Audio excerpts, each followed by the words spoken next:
is a brief walkthrough of the week 3 activities that I completed.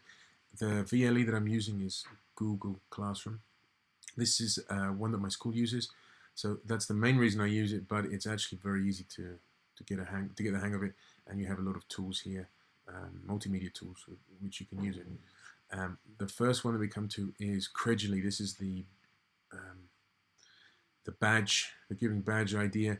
Um, Here, the students can give they have to log in, and they create and they give a badge to a fellow student.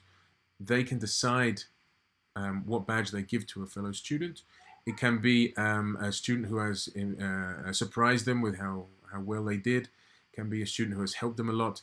That's completely up to the student. So that's a good way for students who they work well or they work better when they actually see something tangible, a tangible reward for the work that they've done. This is the Twitter poll. This is one for students who really appreciate using technology. The important thing here is that the students don't just give a yes or no answer. They have to be able to back up their opinion with research or with knowledge that pertains to the topic at hand. And the online quiz, this one is via Google Forms. Um, Google Forms. This one is going to be at the end of the week, end of the first week, and it's just a very formative assessment or a way of checking that the students are actually on the right path. So at this point, after the first week, if they have any issues with any of these, then what they can do is they can speak to me or maybe a fellow student.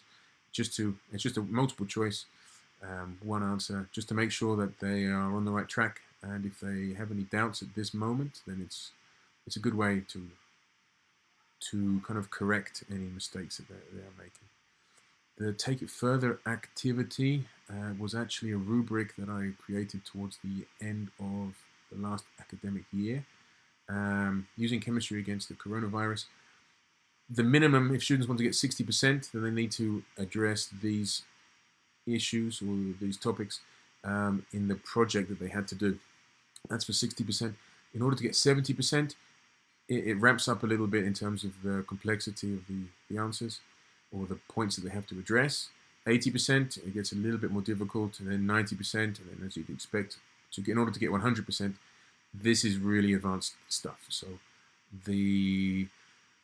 that was the rubric that they had to follow, and it worked very well.